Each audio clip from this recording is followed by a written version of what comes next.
je recevais, frères et sœurs, l'ordination sacerdotale des mains de Monseigneur Marthe, évêque de Monaco. Permettez-moi de dire, pour commencer, que durant cette période de mes 60 années sacerdotales, j'ai constaté en moi quelque chose de passionné. Passionné non pas d'être premier, ou d'avoir à être parmi les premiers, mais d'être excellent. Est-ce un défaut, une qualité, une ambition? Je ne sais pas. Durant ces 60 années, je n'ai pas cessé toutefois de nourrir des rêves. Or, la plupart du temps, ce qu'il y a de pire dans les rêves, dit-on, c'est leur vanité. Dans ma tendre jeunesse, j'avais l'ambition de pouvoir réaliser une quantité de choses que finalement je n'ai pas pu faire. On m'a permis parfois de réaliser certains projets, mais j'ai voulu souvent laisser à d'autres d'en prendre l'initiative. Je remercie donc le Seigneur, en tout cas, pour tout, comme je le dirai encore plus longuement. Il m'a donné un toit pour dormir, je n'ai jamais eu faim, et j'ai eu une bonne santé. J'ai eu la chance de faire des études, et je n'ai été ni sourd, ni aveugle, ni boiteux, ni estropié, ni tuberculeux, et je n'ai pas beaucoup souffert non plus. Peut-être de solitude ou de jugement parfois injuste. On m'a fait miroiter à mes yeux, en excitant mon orgueil, la place que j'aurais pu avoir en m'engageant dans la politique. Je faisais acte de candidature aux élections, mais j'ai eu la chance, la prudence de ne pas tomber dans cette tentation. On me demande encore aujourd'hui, alors, qu'est-ce qui a donc changé en vous durant ces années? Je réponds tout bonnement, j'étais un jeune bougre, né à Beausier, l'aîné d'une nombreuse progéniture, et dont les parents rêvaient pour eux un bel avenir. À l'âge de 12 ans, à l'école communale, je n'étais pas, je crois, un élève particulièrement brillant, mais studieux et très sérieux, au point que, pris en défaut d'arriver toujours en retard à l'école, l'instituteur me mettait chaque fois en signe de punition derrière le tableau de la classe. Il m'obligeait également, en guise de punition, à écrire 100 fois sur une feuille de papier: je ne dois pas arriver en retard à l'école. Ce même instituteur était allé chez mes parents leur dire: ne laissez pas cet enfant prendre l'habitude d'aller à la messe tous les matins avec sa grand-mère avant de venir à l'école. Il risque de devenir un curé. Ce serait une catastrophe pour lui, et s'il continue, je le mettrai à la porte. Ce à quoi ma pauvre mère n'avait su rien du monde. Eh bien, si moi, pauvre moi, qui ai fait l'enterrement des obsèques de cet instituteur, ainsi que les obsèques de mon grand-père, de mon père, de ma mère, de mon autre frère et d'une sœur, et de bien d'autres personnes. Or, frères et sœurs, au moment de me désigner ceux qui voulaient présenter au certificat d'études, cet instituteur avait publiquement déclaré dans la classe: je présente un tel et un tel au certificat d'études, mais pas Gillot. Mais si Gillot peut aussi se présenter, je ferai son dossier. Ce à quoi avais-je répondu respectueusement, en levant timidement la main: oui, monsieur le directeur, moi aussi, je veux me présenter. En venant mettre ma signature sur mon dossier de candidature, il me dit: si vous réussissez, je vous ferai ce cadeau. Et joignant le geste de la parole, il poussa devant moi un bel encrier en verre dont il avait l'habitude de se servir lui-même. Or, parmi ceux qui l'avaient présenté, finalement, seulement 3 avaient été admis, parmi lesquels j'étais. Quand ce bel encrier, je ne sais pas ce qu'il est devenu. Nous étions dans les années 44-48. Beaucoup de pas C'était la fin de la guerre. J'étais encore à l'école communale. Le curé de la paroisse de Rosier, nommé le Père Rille, le voyant venir régulièrement à la messe, avait demandé un jour à ma grand-mère, que j'accompagnais donc chaque matin à la messe, de me poser la question de savoir si je ne voulais pas devenir prêtre. Cette question-là, je l'avais reprise et redite en forme de demande à mon père. Ce dernier m'avait répondu, petit garçon, c'est trop grand pour vous. Vous pouvez arriver là. Passez ce certificat d'études là-haut avant et nous que voir après. Il m'avait donc laissé le choix, à la condition, avait-il dit, de réussir mon certificat d'études, ce qui fut fait, et qui m'avait conduit au petit séminaire de Blanchette à Poubert pour les études secondaires. Comme c'était aussi la coutume continuer, avant de quitter mes parents, ceux-ci m'avaient obligé d'aller annoncer la nouvelle de mon départ pour le petit séminaire à d'autres personnes, parents et amis, et tout particulièrement une vieille sage-femme âgée qu'on appelait Manfifi et dont on m'avait dit que c'était elle qui m'avait mise au monde. Bonjour Manfifi, à Vinti ou à revoir, parce que Kaya Blanchette au séminaire. Pourquoi vous dites ça? Vous devenez prêtre. Vous pouvez faire la baie. Vous dites vous la mission honorée. Vous dites vous la sac. On dit démon gros. En bas, vous êtes pour la baie, on a promis à quoi? C'était mon fils voyager. Nous étions en période de fin de guerre, je le répète. Et comme par conséquent, il n'y avait pas d'enseignants au petit séminaire, on avait fini par arrêter les cours, fermer le petit séminaire de Blanchette. Et on nous avait tous renvoyés chez nos parents. Au bout de quelques temps, les responsables ont décidé de rappeler quelques-uns d'entre nous pour nous envoyer dans l'Hexagone afin de poursuivre nos études. Et voilà que je me suis trouvé encore parmi les trois, envoyé par conséquent au petit séminaire dans l'Hexagone à Alex, dans la Drôme, où je me suis retrouvé en compagnie de quelques plus anciens qui m'avaient précédé. À l'âge de 17-18 ans, j'étais en pleine période d'hésitation, je me posais des questions, je m'interrogeais, serais-je capable de tenir? Or, en devançant l'appel pour être militaire, je savais que j'allais devoir accomplir 2 ans de service militaire et que par conséquent, je pourrais avoir le temps de réfléchir. Ce que j'ai fait donc, d'abord à Lyon, comme infirmier militaire, et c'est là, à cette époque-là, que j'ai failli me fiancer à une jeune fille, une PFAT, PFAT, personnel féminin de l'armée de terre. Mais, à mon grand regret et à ma grande surprise, je fus muté à 1000 km de Lyon, à Briançon. J'ai donc reçu cette nouvelle affectation avec la tristesse de quitter Lyon et surtout de devoir abandonner cette jeune femme qui commençait à m'intéresser et dont ses parents voyaient en moi, je suppose, un futur gendre, un beau nègre, jeune, dynamique, intelligent, qui fait des études et qui parle français. Quitter Lyon pour aller à l'hôpital militaire de Lyon, de Briançon, à plus de 1000 km de Lyon, dans les Hautes-Alpes.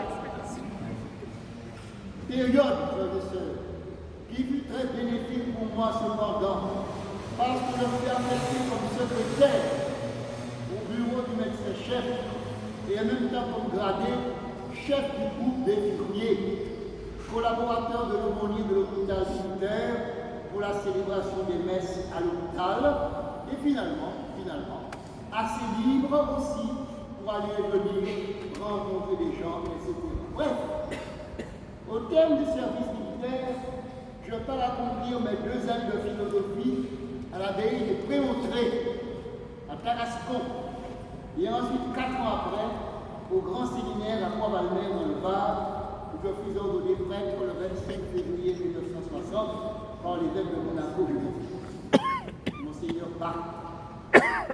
Ayant quitté mes parents depuis 1948, et alors que je pensais les retrouver tout naturellement après les 10 ans passés hors de mon pays, voici que Monseigneur Jean Véguier, Monseigneur Jean Gué, évêque de Guadeloupe, m'appelle et me dit: Monsieur l'abbé, ça va bien pour vos études? J'avoue le silence. Je vous ai choisi pour aller à l'université pontificale à Rome, pour faire des études de droit canonique. Moi, Yves Gillot, répondit avec une grande surprise. Non, monseigneur, vous vous êtes trompé de personne. Je ne suis pas capable. Ce à quoi l'évêque avait répondu aussitôt: regardez-moi bien dans les yeux. Qui est-ce qui commande? Vous ou moi? Silence de ma part. En relisant la première de l'apôtre Paul à Timothée, j'ai trouvé le thème de l'homélie de ce jubilé. Combat le beau combat de la foi, disait Paul à Timothée. C'est bien, frères et sœurs, en termes de combat, que je vais faire le bilan de ce jubilé sacerdotal. Mais avant tout, vous le comprendrez bien, il me faut me tourner vers celui qui m'a appelé, et cela afin de lui rendre grâce, et le remercier pour tout ce qu'il avait permis de faire, et surtout de la patience qu'il a eue envers moi. Ne fallait-il pas être bien fou pour abandonner ainsi sa famille et ses amis pour la promesse d'une vie merveilleuse dont je ne voyais même pas le commencement et le fait? Certaines personnes me l'avaient dit: tu es complètement fou. C'est vrai. Il n'y a pas d'autre mot. Il faut être fou. On ne peut pas aimer Dieu sans une certaine folie. C'est donc aussi un combat de tous les jours que ceux qui sont affectés de cette folie doivent se livrer à eux-mêmes pour rester fidèles. Oui, j'ai connu cette épreuve du combat dans mon itinéraire sacerdotal. Aussi, vous reprendrez dans mon compte ces paroles de Saint Augustin. Personne ne connaît soi-même sans avoir été éprouvé. Personne ne peut être couronné sans avoir vaincu. Personne ne peut vaincre sans avoir combattu. Et personne ne peut combattre s'il n'a pas rencontré l'ennemi et la tentation. Il arrive que certains qui avaient répondu oui dans leur générosité comme moi aient abandonné en cours de route parce que le combat était devenu trop difficile. Qui les appellera? Il y a des combats, disait encore quelqu'un, dans lesquels on s'était engagé courageusement et qu'on a perdu, et d'autres dans lesquels on avait eu peur de s'engager et qu'on a gagné. Je rends grâce au Seigneur qui m'a permis de répondre oui à son appel, qui m'a accompagné et soutenu durant toutes ces années de combat, de service, dans lequel j'ai eu peur de m'engager et que grâce à lui, j'ai gagné. Gagné? Non, est-ce à dire que j'ai gagné? Que ce combat-là est terminé et que je suis victorieux? Certainement pas. Tant il est vrai que j'ai encore l'impression aujourd'hui d'être toujours sur le ring. Il faut que vous compreniez bien aussi que ce combat dont parle l'apôtre Paul est un combat singulier, parce que c'est un combat dont Dieu lui-même dit: ce combat-là, ce n'est pas le vôtre, c'est le mien. Il faut en premier lieu avoir la foi pour répondre à l'appel de l'évêque. Le jour où j'ai répondu Atsum, me voici, comme je l'ai fait le 25 février 1960, Et ensuite, une fois la réponse donnée, vivre tous les jours selon cette foi de l'assurance que l'on ne s'est pas trompé de chemin. Je ne peux pas ne pas évoquer mes proches, mes propres parents et tous les autres, en particulier ma marraine, Vénus Gillot, et ma grand-mère, et tous les autres parents qui m'ont soutenu quand mes genoux fléchissaient. Revenu des études accomplies à l'université à Rome, jeune prêtre diplômé, j'ai été nommé vicaire du Père Wally, qui était alors curé de la cathédrale à Bastère. Je suis resté 2 ans avec lui et en même temps aumônier du lycée Gerville-Réache à Bastère pendant 2 ans. Puis curé de Pointe-Noire durant 2 ans. Puis responsable des séminaristes à Blanchard durant 2 ans. Curé de Massabielle pendant 2 ans. Ensuite curé à Saint-Pierre et Saint-Paul pendant 28 ans.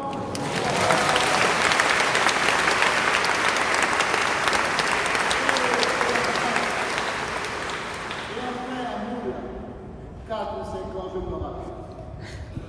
Mes remerciements, je les adresse à vous également, chers frères et sœurs, qui pendant des années avez été mon autre famille. Vous m'avez soutenu, entouré, porté dans la prière. Comme semeur, j'ai noté le grain de la parole. Et j'ai vu cette parole germer, grandir, porter du fruit dans le corps et la vie de beaucoup d'entre vous. Je sais combien mon départ de Saint-Thérèse-Paul vous avez affecté et vous le devenez plus douloureuse encore pour moi. Je vous dis aussi un grand merci également pour toutes les fois où beaucoup d'entre vous avez tendu la main dans les épreuves. Et je demande aussi à beaucoup d'entre vous pardon pour le mal que j'ai pu leur faire consciemment ou inconsciemment dans l'exercice de mon ministère. Mais jusqu'à aujourd'hui, devant Dieu, je n'ai cessé de prier pour vous. Je vais encore faire cette autre confidence. Je me considère comme un ancien combattant, non pas pour avoir fait la guerre, encore que c'est autre combat dont je vais encore parler, il peut être considéré comme une véritable guerre. Je m'explique. Les gens me disaient souvent, Père, on ne vous entend jamais à l'homélie pour rarement dire un mot en créole. Pourquoi? Arrivé en 6e à Blanchette, à l'âge de 14-15 ans, les professeurs nous faisaient une véritable guerre, pas à moi seulement, mais à tous les compagnons de classe, jusqu'à la punition pour ne pas parler le créole, que ce soit en classe ou en cours de récréation en promenade sur les terrains de jeu. Nos narrations maladroitement écrites, souvent du créole traduit en français, faisaient l'objet d'un véritable procès. Car nous étions, comme on dit, des coloniaux.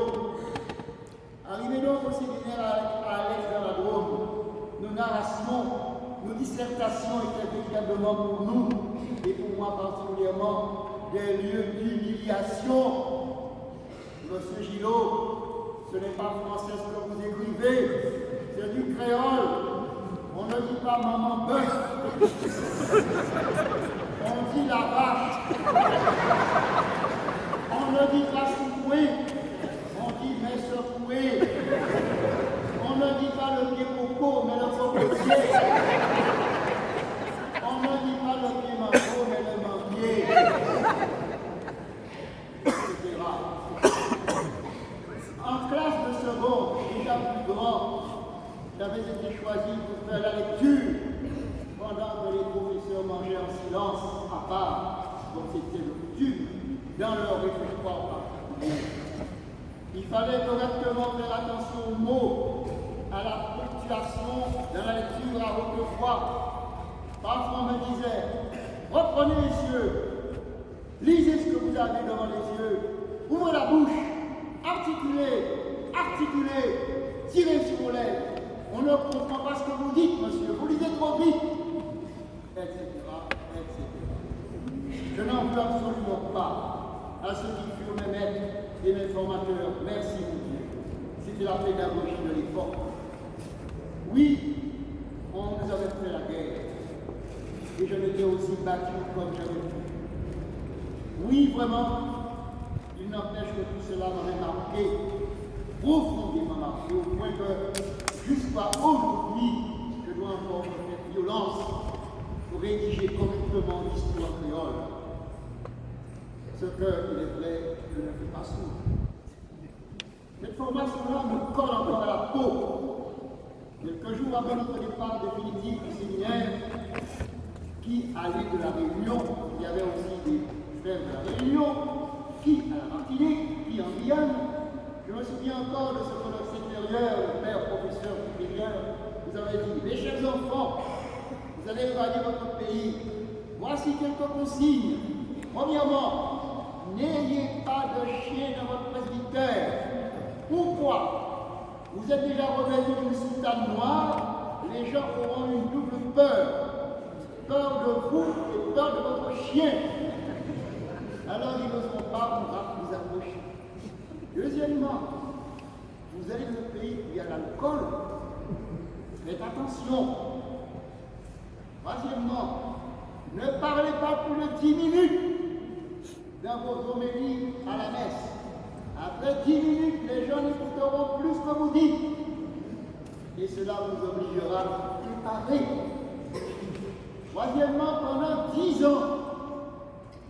ans, écrivez vos homélies, ce que j'ai fait jusqu'à aujourd'hui, car vous allez avoir souvent l'occasion d'improviser. Or, improviser veut dire puiser dans ses provisions. Si vous n'avez pas de provision, vous parlerez comme une cloche qui sonne. Quatrièmement, ne faites pas des cérémonies trop longues, sauf les jours de grandes fêtes. Parce que n'oubliez pas que vos paroissiens sont pères et mères de famille. Ils ont des enfants à la maison, ou des parents malades, ou des maris mal commodes. Cinquièmement, quand on vient vous apporter quelque chose avant de juger, écoutez attentivement d'une oreille et attendez l'autre version à l'autre oreille avant de prendre une décision, etc., etc. J'ai fini.